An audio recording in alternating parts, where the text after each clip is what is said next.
Ici Claudine Bertrand au micro, Grande Voix francophone. Nous recevons un invité de marque, Monsieur Salon du Livre de Montréal. Il faut dire qu'on était au Salon du Livre de Montréal, une grande manifestation. Et dit-on, Georges Hébert-Germain, bonjour. Bonjour Claudine. Bonjour. On nous a dit lors de l'ouverture que c'était la plus grande manifestation en Amérique du Nord. Oui. Oui?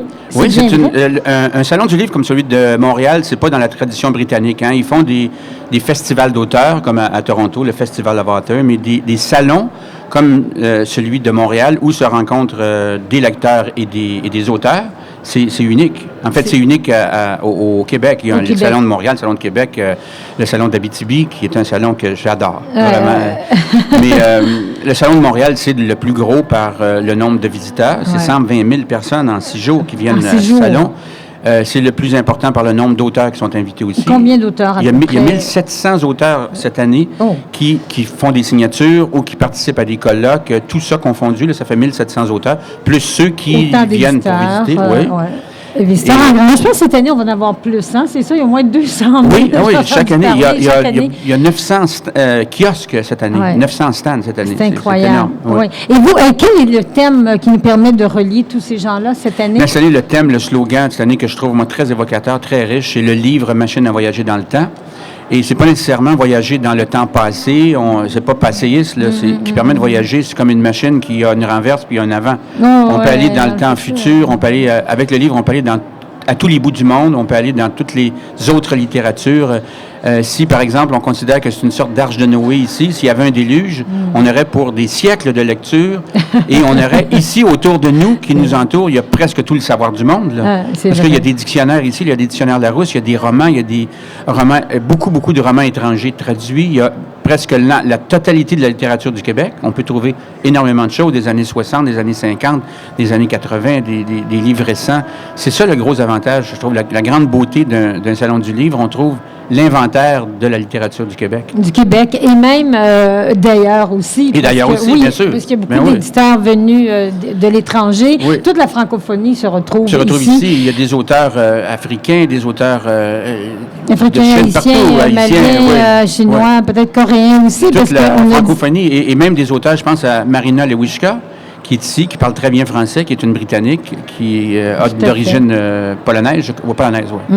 On a aussi la Suisse, la Belgique, évidemment, la France. Bon, alors, vous qui êtes un grand écrivain aussi, vous avez beaucoup voyagé, vous êtes, vous avez été scénariste, je pense que vous l'êtes encore, on peut toujours vous demander. Vous avez écrit aussi vous êtes attaché à nos racines, vous avez écrit aussi de très beaux livres sur nos héros, les héros du passé, les héros modernes, dont Céline Dion et M. René Angélil, et vous préparez la biographie de M.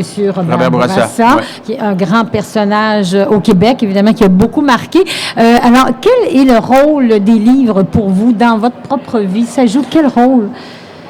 Ah, mon Dieu, pour moi, c'est une présence, c'est ce qui me met en contact avec le monde, les livres que je lis, les livres que je fais, c'est une manière d'appréhender le monde. Pour moi, je pourrais pas me passer de lecture. J'ai d'ailleurs essayé de le faire par jeu un jour que je prenais l'avion pour un trajet assez long.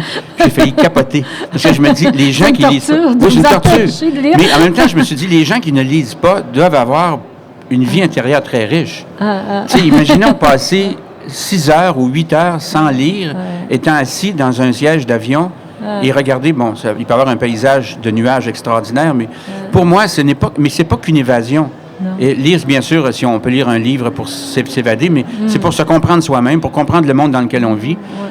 Moi, je ne connais pas d'autres chemins plus directs que la littérature, qui nous permet d'aller dans le plus grand nombre de destinations. Pour moi, c'est des livres. Et je lis vraiment toutes sortes de choses.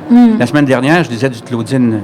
Oui. Ah, mon Dieu, c'est qui? C'est Claudine Bertrand? Non, mais j'ai trouvé dans ce que vous aviez écrit des choses tellement belles. Par exemple, Ailleurs en soi, qui est le titre d'un recueil de poèmes. J'ai trouvé ça tellement riche. Ces seuls mots-là, déjà, ça dit tellement de choses. Ou le titre de l'ensemble du recueil, Rouge à soif. Oui. C'est ailleurs en soi, souvent, on va ailleurs, on va dans les ailleurs. Oui, mais ailleurs en soi, jamais j'ai pensé à cette notion. Je me suis dit, il est aussi en soi. On va retrouver l'étranger, mais on dit, on l'a peut-être en nous quelque part. C'est ça. Mais des fois, il faut aller loin pour reconnaître soit notre semblable ou c'est ça. Et comme vous dites, le livre nous permet de voyager à travers des cultures. C'est ça qui est intéressant. Et d'entrer en contact contact... Oui, allez-y, non? Bien, je veux dire, d'entrer en contact avec d'autres. Je parlais avec Biz, par exemple, que je connaissais pas beaucoup, le Biz qui est ici, qui est un auteur d'ici. Et on a réalisé que... Bon, j'ai lu des livres qu'il n'a pas lus, il a lu des livres que je n'ai pas lus. Mais quand on parlait d'un livre qu'il avait lu, on dansait quasiment l'un devant l'autre. Parce que, tu as lu ce livre-là, tu sais, aimé... Alors, c'est comme si on était allé dans un pays, pas en même temps, ailleurs, que ce soit en Haïti ou au Ghana, peu importe, quelque part. Et on n'est pas là en même temps, puis on dit « Hey, j'ai vu telle chose ou telle madame dans tel endroit, ou j'ai mangé sur la rue à tel endroit. » Quand on a une vie commune qu'on ne connaît pas, et quand on rencontre des gens qui ont lu les mêmes livres que soi, c'est un contact qui se fait avec... Et c'est une complicité. Une complicité, on a l'impression qu'on est branché directement. Et on est vraiment branché. C'est pas qu'une impression. C'est vraiment qu'on est branché. L'effet de reconnaissance, de dire, ben l'autre, on a les mêmes valeurs, les mêmes chaînes de référence, et ça nous permet d'élargir encore davantage nos horizons, nos perceptions aussi. Parce que c'est vrai qu'il faut voyager pour découvrir peut-être une autre perception que l'on avait, parce que souvent, on a des préjugés tant qu'on ne connaît pas sur le terrain. Vous-même, vous êtes journaliste. Donc, je pense que... Mais c'est une connaissance du monde. C'est le mot de Nicolas Bouvier, qui était un écrivain, journaliste que j'admire beaucoup. Il a réuni des récits de voyage dans un titre, je parlais de titre tout à l'heure, Connaissance du monde. Connaissance du monde par le regard, mais par l'écrit aussi, par les notes, par les choses vues qu'on tente de décrire. Moi, c'est vrai que je reste journaliste et j'aime, quand je lis souvent, ou quand j'écris plus encore, retrouver cette l'attitude du journaliste, parce que j'aime comprendre le monde, j'aime découvrir le monde, j'aime apprendre. Du direct, au fond, rapporter des faits, des événements. Il faut les avoir vus de nos yeux, je pense. Et ça donne une couleur. Vous-même, vous les traduisez, parce que vous êtes écrivain. Vous avez écrit de grands livres aussi sur nos communautés autochtones. Sur les Inuits. Surtout. Puis encore aujourd'hui, votre prochain livre, c'est sur un de nos héros, Robert Bourassa. Et je pense qu'il y a un intérêt, vous-même, vous racontez ça comme un récit, comme une sorte de conteur. Oui, je crois que même en faisant une biographie, on peut prendre certaines libertés, faire des mises en scène. Par exemple, j'ai fait une biographie de Guy Lafleur. Je sais qu'entre Guy Lafleur et Jacques Lemaire, il y a eu une brisure d'amitié. Je connais les raisons de cette brisure d'amitié, mais je ne sais pas où ça s'est produit. Alors, en le racontant, j'ai fait une mise en scène. Comme si on faisait du cinéma. Il faut choisir des décors, il faut créer des décors. Donc, moi, je prends la liberté, quand je raconte un fait vrai, je prends la liberté de donner l'éclairage ou de parler du type de température qu'il fait, du climat, parce que ça colore un peu le récit. Ça me semble intéressant. C'est plus enraciné, dans la réalité. Je vais vous demander, est-ce que vous pensez ici qu'au Québec, on lit davantage en 2011 qu'au tout début du Salon du Livre? Ça fait 34 ans déjà. Oui, je pense que oui. Souvent, les gens disent, on lit... C'est que l'offre est tellement grande. Moi, quand j'étais tout petit, des livres, il y en avait très peu. Vraiment, surtout dans le patelin où je vivais, il y avait très peu de livres. Mais même plus tard, quand je suis arrivé à Montréal, début des années 60, il n'y avait pas beaucoup de livres. Il y avait quelques librairies. Il fallait prendre l'autobus puis faire beaucoup de chemin pour trouver une librairie. Il y avait le réseau des bibliothèques jusqu'au plan Vaugeois. Il y avait très peu de bibliothèques bien garnies, bien financées. Alors que maintenant, il y en a beaucoup. Alors, donc, l'offre est très, très grande. Il y a beaucoup, beaucoup, beaucoup de livres. Et c'est certain que c'est pas comme dans les années 60, par exemple. Je me souviens quand le livre de Hubert Aquin, le prochain épisode est sorti. Tous les gens qui étaient intéressés par la littérature ou par le livre achetaient le prochain épisode. Mais c'est que maintenant, des prochains épisodes ou des livres qui ont l'impact des prochains épisodes, il y en a 200. Donc, il n'y en a pas un qui a l'impact comparable. Ou quand La Vallée des Avalées est sortie, je me souviens, tout le monde disait, as-tu lu La Vallée des Avalées? On achetait La Vallée des Avalées, Les gens du charme. Alors que maintenant, c'est différent. Et je me souviens, quand j'étais au collège, il y avait 80% des gars ne lisaient pas. Ils lisaient que des lectures qui étaient imposées ou qui étaient obligatoires.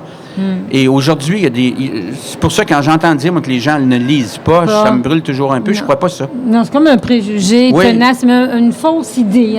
Je pense que c'est une fausse idée. Oui, parce que vous avez des exemples concrets qui disent qu'on lit mieux. Est-ce que vous pensez que le livre est menacé dans le futur? Est-ce que ça vous fait peur? Le livre de papier, sans doute. Moi, si j'étais fabricant de papier, je serais peut-être pas très heureux aujourd'hui. Mais un livre, c'est un objet qui est fabriqué avec des mots.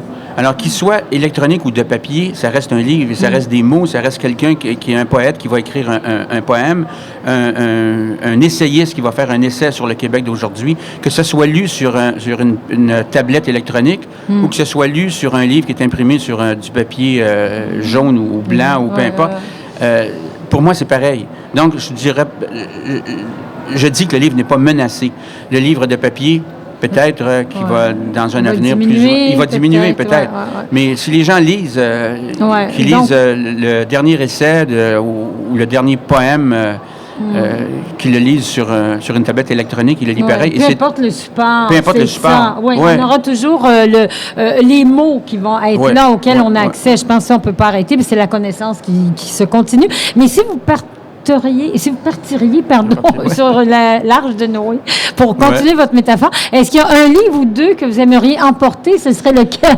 Mais moi, sérieusement, là, il y a tellement de livres que j'aimerais emporter que je choisis le dictionnaire Larousse. Ah oui, le Larousse illustré, avec nom commun, nom propre, 2011. Le 2012 est sorti. Oui. Donc, je partirais avec le Larousse 2012. Parce que sinon, si on me demandait d'aller... Il y a trop de livres. Il y a trop de livres que vous aimez, auxquels on est attaché. Que j'aime beaucoup, et que j'aimerais lire, ou que j'aimerais relire. Peut-être je partirais avec un livre que j'ai déjà lu pour le relire. Je ne sais pas. Parce que lire, c'est relire. Hein? Comme écrire, c'est réécrire. Tu le sais. Tout à fait. Et votre dernier livre, vous avez fait paraître, qui nous fait penser à Gabriel Leroy, c'était Le Fureur et l'Enchantement, qui nous fait penser à Gabriel Leroy. Par le titre. Par le titre, évidemment. Est-ce que vous, pour terminer, pas Gabriel Leroy, mais votre livre, est-ce que vous voudriez nous dire un peu autour des Patriotes, qu'est-ce qui vous a motivé votre projet d'écriture? Ce que j'avais commencé à faire, moi, c'est raconter l'histoire de ce qu'on a appelé la Société des 21, c'est-à-dire des gens qui, dans la côte de Malbaie, à Malbaie, ce qu'on appelle Charlevoix aujourd'hui, n'ayant plus de terre, parce que de génération en génération, les terres étaient morcelées, sont allés s'emparer par les armes, vraiment, sont allés squatter ce qui est devenu le Saguenay, qui était une des forêts sauvages qui appartenait à des communautés religieuses, à des grandes compagnies de traite comme la Compagnie de la baie du Tson, à des seigneurs français. Ils sont allés s'emparer, comme les indignés feraient aujourd'hui. C'était vraiment une indignation. Et cette même année, dans la vallée du Richelieu et à Saint-Eustache, pour les mêmes raisons, parce que les gens n'avaient plus de terre et parce qu'ils voulaient un gouvernement autonome aussi, ils se sont révoltés. Donc moi, j'ai construit une histoire de famille, une histoire d'amour, une histoire romancée, si on veut, mais que j'ai plaquée sur cette... Dans cette réalité, dans cette histoire. De 1837 à peu près? 1837-38. 37-38. Donc, en même temps, les Patriotes autour de ça, vous aviez un beau contexte historique. Oui, j'avais un contexte extraordinaire, je trouve. Ouais. Donc, on vous lit parce que vous êtes un grand auteur et vous êtes là pour faire aimer les livres. Vous aussi, Claudine, vous êtes une grande auteure, une grande poète.